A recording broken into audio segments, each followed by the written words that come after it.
오늘 말씀은 마태복음 13장 31절로부터 43절까지 말씀입니다.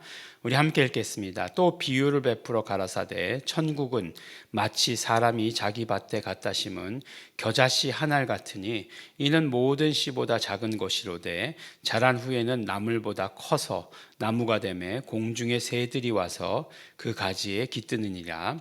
또 비유로 말씀하시되 천국은 마치 여자가 가루 서말 속에 갖다 넣어 전부 부풀게 한 누룩과 같으니라.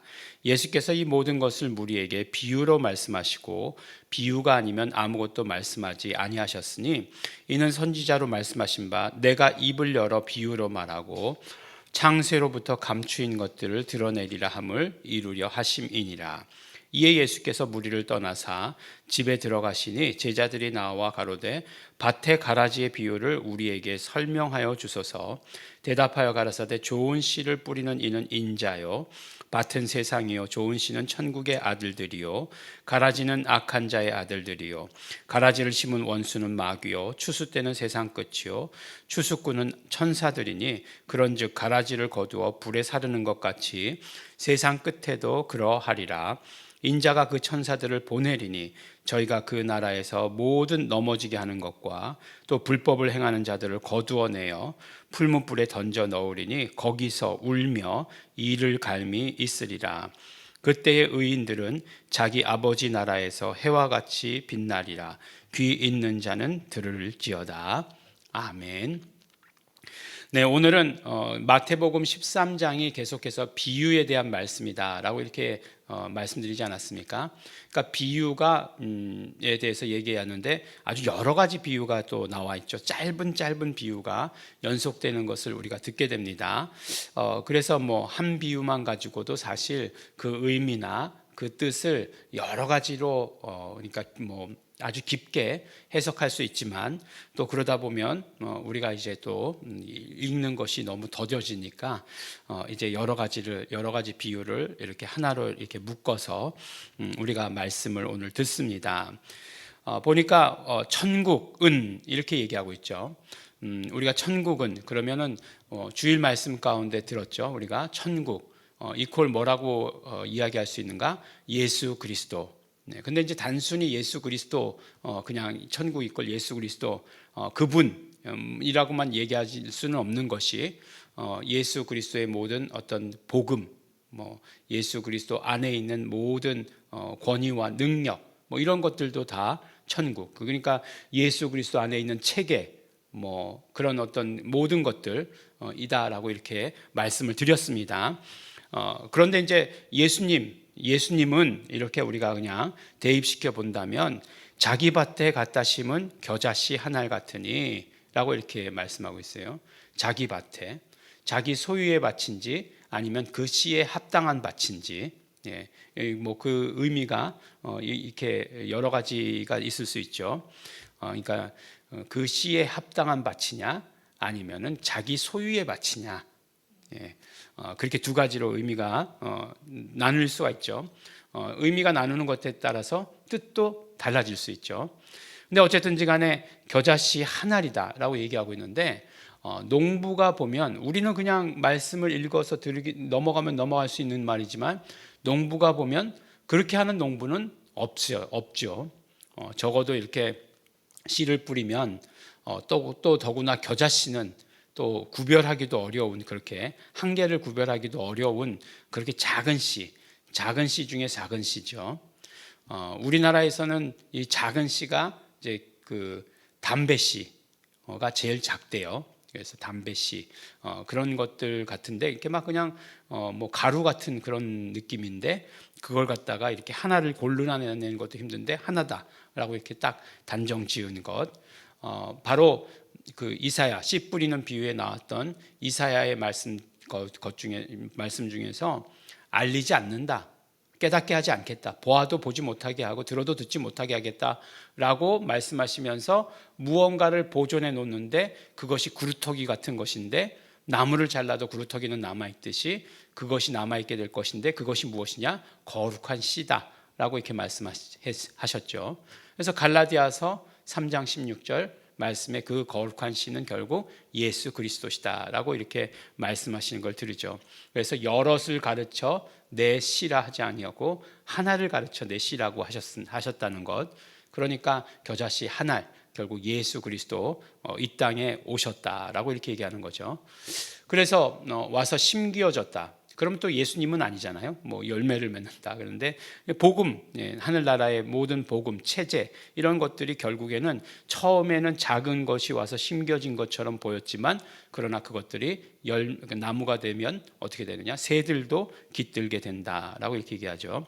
공중의 새들, 결과적으로 이게 새들이라고 얘기할 때는 이제 그 악한 것들, 세상 뭐 이렇게 얘기할 수 있잖아요. 그러니까 결국에는 처음에는 그 안에 들어와서 작은 것처럼 보이지만 자라면 그것들이 오히려 깃들이게 되는 큰 그런 것들이 된다라고 말씀하고, 그 다음에 같은 의미죠. 천국은 마치 여자가 가루 서말 속에 넣어 전부 불게 한 누룩과 같다라고 이렇게 말씀하고 있습니다. 누룩이 이제 바리새인의 누룩을 조심하라라고 이렇게 얘기할 때는 아주 부정적인 의미로 쓰이지만, 그렇지만 이 비유에 나오는, 오늘 비유에 나오는 누룩은 긍정적인 의미로 쓰이는 거죠. 그래서 이렇게 누룩이 어떻게 돼요? 전부 이렇게 부풀게 하는 거죠. 처음에는 이렇게 들어가서 아주 작은 누룩을 넣죠. 그런데 그 모든 것들을 다 부풀려 놓죠. 그런 것처럼 천국은 그러하다라고 이렇게 얘기합니다. 그래서 보니까 마태복음에 정말 늘 빠지지 않는 후렴과 같은 그 말씀은 뭐죠? 네, 선지자로 말씀하신 바를 이루려 함이라. 어떤 성경에 보면 선지자 이사야라고 되어 있고, 그런데 사실 이 말씀은 시편 78편 2절의 말씀을 그대로 인용한 것이죠. 그래서 입을 열어 비유로 말하고 창세부터 감추인 것을 드러내리라 함을 이루려 함이라 라고 이렇게 말씀하세요. 그래서 비유는 보면 어제도 말씀드렸지만 결국 창세서부터 어디까지를 이야기하고 있다고요? 종말까지, 예수 그리스도 다시 오시는 그 날까지를 말씀하고 있어요. 그러니까 비유의 범위가 그냥 단순히 어떤 기간 동안 이렇게 얘기할 수 없고, 지금 내 삶에서 이렇게 비교할 수 없고, 바로 창세서부터 그 다음에 예수님 다시 오시는 그날까지의 그 일들을 말하고 있다는 거죠. 그래서 이제 그 가라지의 비유를 우리에게 설명해 주십시오라고 할 때 예수님께서 설명하시잖아요. 뭐라고 얘기하냐면 밭은 세상이요 좋은 씨를 뿌리는 이는 인자요, 밭은 세상이요 좋은 씨는 천국의 아들들이요 가라지는 악한 자의 아들들이요, 가라지를 심은 원수는 마귀다. 추수 때는 언제냐? 세상 끝을 말한다 라고 이렇게 이야기하고, 추수꾼은 천사들이다 라고 이렇게 말씀하고 있어요. 그러고 보면 이제 하나님께서 창조 때에 인간을 창조하셨죠. 창세기 1장 21절 26절을 보면 뭐라고 말씀하시죠? 우리의 형상을 따라 우리의 모양대로 사람을 만들자라고 이렇게 얘기하지 않습니까? 우리의 형상을 따라, 그러니까 형상이라고 하는 것은 이제 첼렘이라고 얘기합니다. 이게 더 정확한 발음이래요. 첼렘. 근데 이제 어떤 분이 이제 첼렘 그렇게 얘기하니까 그건 이제 미국식 발음이다 이렇게 얘기하고, 더 이렇게 정확하게 얘기해 주셨는지 잊어버렸죠. 첼렘 이렇게 얘기하고, 그다음에 껍데기는 이제 데무트라고 이렇게 얘기하죠. 그러니까 인간이 모양대로 창조되었다는 것은, 형상을 따라 모양대로 창조되었다는 것은 껍데기로 창조되었다는 것을 의미하죠. 그래서 껍데기로 창조되었기 때문에 하나님의 원뜻, 하나님의 그때서부터의 뜻은 무엇이냐면, 껍데기인 인간은 형상이신 예수 그리스도를 만나야 한다. 신약에서 참 형상은 바로 예수 그리스도시다라고 이렇게 말씀해 주시고 계시기 때문입니다. 그래서 그 껍데기는 형상을 만나는 것이 하나님의 뜻이에요. 그것이 원래부터 계획입니다. 그렇기 때문에 뭐라고 얘기하고 있냐면, 비유의 말씀 가운데서 말씀하시기를 예수님을 만난 사람들을 알곡이라고 얘기하고 있고, 그 다음에 예수님을 만나지 못한 껍데기만 계속해서 존재하고 있는 인간을 가라지다 라고 이렇게 말씀하고 있어요. 그래서 가라지는 거두어서 어떻게 된다고요? 불에 사른다라고 이렇게 얘기하고 있습니다. 언제요? 세상 끝에 그러하게 될 것이다 라고 말씀하십니다. 그러나 정말 이 가라지의 비유를 통해서 정말 너무나 감사한 것은 무엇이죠? 감사하다고 느껴야 되는 것은 세상 끝날까지는 그것들을 뽑는 일을 하지 않으시겠다는 거잖아요. 그러니까 우리에게 여전히 기회가 있는 거죠. 그러니까 우리가 육신의 몸을 입고 있을 동안에는 예수님을 만날 수 있는 기회가 있는 거예요. 그 기회를 놓치면 영원한 기회가 우리에게 없어지는 거죠. 그래서 우리가 육신의 삶을 사는 이때가 귀중한 이유는 그러한 찬스가, 그런 기회가 우리에게 있기 때문이다 하는 것을 우리 완전히 잘 깨달아야 되는 거죠.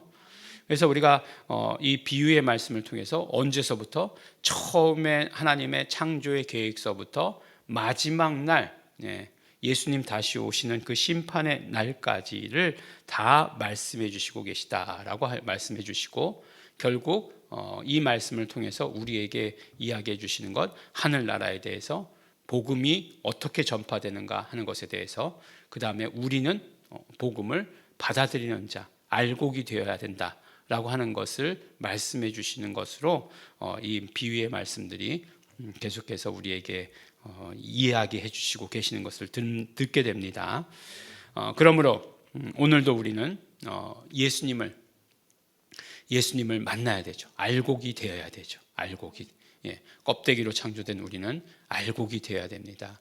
그래서 어떻게 돼야 된다고요? 알곡은 거두어서 천국에 라고 말씀하시니 우리 천국을 경험하시는 우리 성도 여러분 되시기를 예수 이름으로 축원합니다. 기도하겠습니다. 하나님 아버지 감사합니다. 우리로 알곡되게 하여 주셔서 감사합니다. 그러나 여전히 세상에는 가라지들이 있습니다. 아직 예수님을 만나지 못한 사람들이 많이 있습니다. 그 사람들 구원하는 일에 우리 사용하여 주시옵시고, 나만 구원받았으니 되었다가 아니라 우리에게 주신 사명, 그들을 바라보며 그들에게도 복음 증거할 수 있도록 축복하여 주시옵소서. 감사드립니다. 예수님 이름으로 기도드렸습니다. 아멘.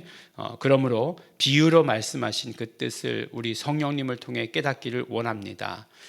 내가 예수님을 만나야 되는 존재인 것을 알고 또 예수님을 만나게 된 것을 감사하면서, 그러나 여전히 예수님을 만나야 될 사람들이 있다는 것을 우리가 알고, 그러므로 그 사람들에게 우리 복음을 전할 수 있는 사람들 되기를 원합니다. 성령님, 나를 도구 삼아 주시고 나를 써 주시옵소서. 우리 다 같이 통성으로 기도하시겠습니다.